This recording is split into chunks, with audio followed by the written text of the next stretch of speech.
defuñu lu muy jox benn sénégalais boo xam ne yoon tere ko pour mu wax tëjugu ko jox ko kàddu pour mu waxee gis-gisam alors que yàgg nañ ko tuumal moom Madiambal di ko attaqué ci ay chaîne moom mu am droit wax gis-gisam ak position ci mbir mi te sénégalais yi soxla ko dégg it bu fekkee loolu la dañu ne c'est la fin du journalisme benn donc gis ngeen attaque massive bu ñu def contre la presse 7TV RFM ça veut dire que bu ko keneen defoon démb c'était Public SN bu ko keneen defoon it ñu def ko bon venant d'un régime boo xam ne ñoom loolu moo leen may doole ñu ngi fàttali ko fii ci affaire Adji Sarr bi dafa am un capitaine de gendarmerie bu toog di commenter PV enquête ñu gis ay journalistes yoo xam ne tey ñu ngi jéem a joxe leçon de morale ndax féete nañu beneen côté di commenter PV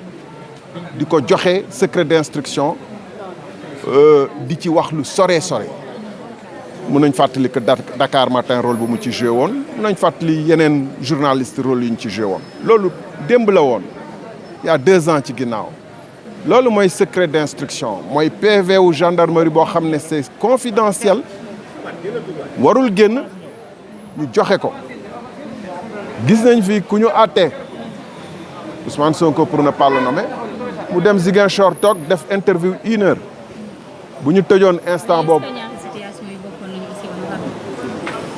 même yow saa yu ne nga soppeeku ñaari situation yu bokk mënul am mais ñun principe bi la ñuy wax principe mooy nañ ñu wax Maïmouna Ndour wala Babacar Fall ban texte la ñu violé def lu neexul nguur wala def lu arrangé wul nguur loolu du attekaayu presse nee naa la rôle am mooy feeñal li nga xam ne dafa làqu te yoon terewul ku ko feeñal nañu wax ci lu Madiambal wax maintenant nag mun naa comprendre man Madiambal li mu wax arrangé wul régime bi particulièrement premier ministre bi parce que am na yu mu junj bu dee nekk na dañ ci war a enquête sax ba xam nu mu demee loolu arrangé wul premier ministre bi bëggul ku ko wax bu fekkee nag moom bu bëggul lu ñu wax dara rek duñ ko wax ci télé ak rajo yi mooy li ma leen wax c'est la mort du journalisme waaye nag du lu ko neex la ñu war a def du lu ko naqari tamit la ñu war a wax dañu war a xool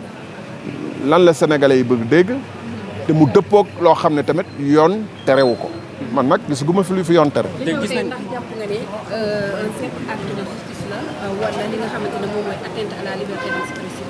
vengeance la acte de vengeance la acte de ragal la que Madiambal yi muy wax ni dossier yi mu tudd yi sénégalais yi di ci man gëmoon nag Madiambal yor na ay documents surtout ba mu demee 1 mois yëngatuwul je me dis que bon mais là je commence à croire sérieusement que dossier yu mu bëgg a wax yi moom moo tax ñu tere ko wax à 7TV moom moo tee ñu tere ko wax à RFM et jamono ji fu mu toll nii tey mënuñu tere quelqu'un de s'exprimer ak réseaux sociaux ak médias yi day tax sax sénégalais yi gën a bàyyi xel ci dossier yi mu junj te amaana yor na leneen man du ma prononcé wu dans le fond du dossier Madiambal j'ai des commentaires spécifiques dessus mais je me les réserve pour moi mais je dis je le résume en français pour que ce soit encore plus explicite le journalisme est né pour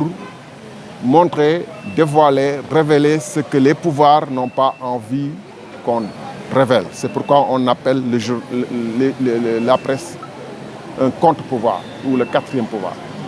C'est pour absolument révéler ce qui ne plaît pas à l'État ou au pouvoir de manière générale ou aux puissants. Et si aujourd'hui, sans qu'on nous dise en quoi les révélations faites ou l'intervention faite par Madiambal constitue une violation de quelques lois ou codes de ce pays. Alors que lui-même fait l'objet de dénigrements, d'attaques, de toutes sortes d'attaques contre lui. Il a le droit quand même de donner aussi sa part de vérité. Dans tous les pays du monde, ça se passe comme ça. On dit, non, des journaux peuvent sortir des choses, des contenus des rapports de CENTIF le concernant ou concernant d'autres personnes. Des journaux peuvent révéler ce qu'on lui reproche, détailler tout ce qu'on lui reproche. par où il est passé, sa famille, ses secrets de famille, les implications de sa famille, de son fils, et que lui, il n'a pas le droit, par contre, à la parole pour s'exprimer. Ça, c'est s'attaquer à la liberté d'expression, mais s'attaquer aussi au pouvoir de la presse. Et je dis, ce qui a été fait est une violation flagrante de toutes les libertés. Je ne vois pas, vraiment, sincèrement, je ne vois pas quel code, quel article ils vont invoquer pour pouvoir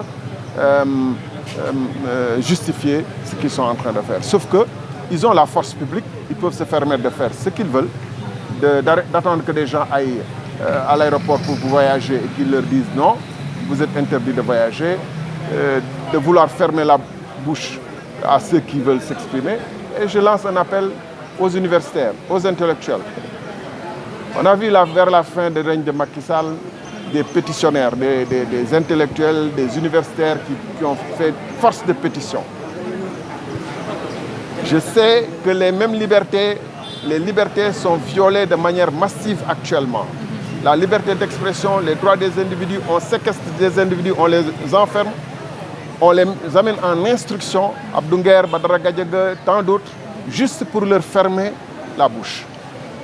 Alors, ces universitaires-là, il ne faut pas qu'ils soient habitués à attendre les fins de règne pour pouvoir encore lancer des pétitions. Quand ils savent que le régime est définitivement perdu, la page est définitivement perdue.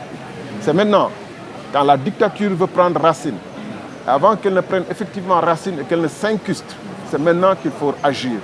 Si on parle au nom de principes et de liberté et de droit. Mais attendre que ce soit flagrant et massif, c'est trop tard. Ce que je voudrais ajouter par ailleurs, c'est que la situation au Mali, je regrette et nous faisons œuvre de solidarité avec les Maliens, le peuple malien. Mais la situation au Mali interpelle que le Sénégal soit uni, debout, organisé, concentré sur sa sécurité extérieure, sa sécurité intérieure, et qu'il y ait un état d'esprit qui nous permette de nous mobiliser de toutes nos forces contre un danger imminent. Ça, c'est le premier aspect. Le deuxième aspect, c'est qu'il y a un mal-vivre profond qui rend le pays d'ailleurs un peu plus fragile sous cet égard vis-à-vis des menaces. Je viens de l'intérieur du pays, j'ai rencontré des jeunes qui disent on n'a pas le choix, mais si on voyait les moyens de sortir de ce pays, on s'en irait, y compris par la mer. Il y a un mal de vivre profond, les Sénégalais souffrent profondément. Il faut s'attaquer à ces problèmes-là. Mais depuis que ce régime est en place, il nous habitue à des débats extrêmement futiles et secondaires, qui sont même, on se demande même s'il n'y a pas une réalité, ils ne sont pas dans une réalité virtuelle. On nous parle de tétra ou méga ou hyper meeting, on nous parle de rendez-vous, alors que le pays traverse des moments extrêmement difficiles et que la menace est à nos portes. Moi, je me demande s'ils se rendent compte de ce qui se passe. Et dernier point, on aime à nous dire que oui, le président Diomaye, lui, il est calme, il est serein, etc. Et qu'il y aurait sous ce rapport, et je regrette de le dire, je suis d'accord avec Ousmane Sonko. Le président Diomaye a l'autorité qu'il faut. Il sait, et s'ils ont combattu eux, quand ils étaient dans l'opposition, pour des principes de liberté, de démocratie, d'état de droit, de progrès, ils voient bien que tous ces principes sont en train d'être foulés aux pieds sous son règne et avec son inaction totale par rapport à ces violations. Qu'on ne vienne pas nous dire demain que non, c'était parce que Sonko l'en empêchait, etc. C'est maintenant, ici et maintenant, qu'il faut montrer qu'on est attaché aux libertés, aux principes et aux droits pour lesquels il a combattu. Merci. Voilà, c'était la réaction de Thierno Alassane Sall. Comment va? Ça va bien? Voilà, c'était la réaction de Thierno Alassane Sall mi nga xamante ni voilà ñëwoon na pour intervenir.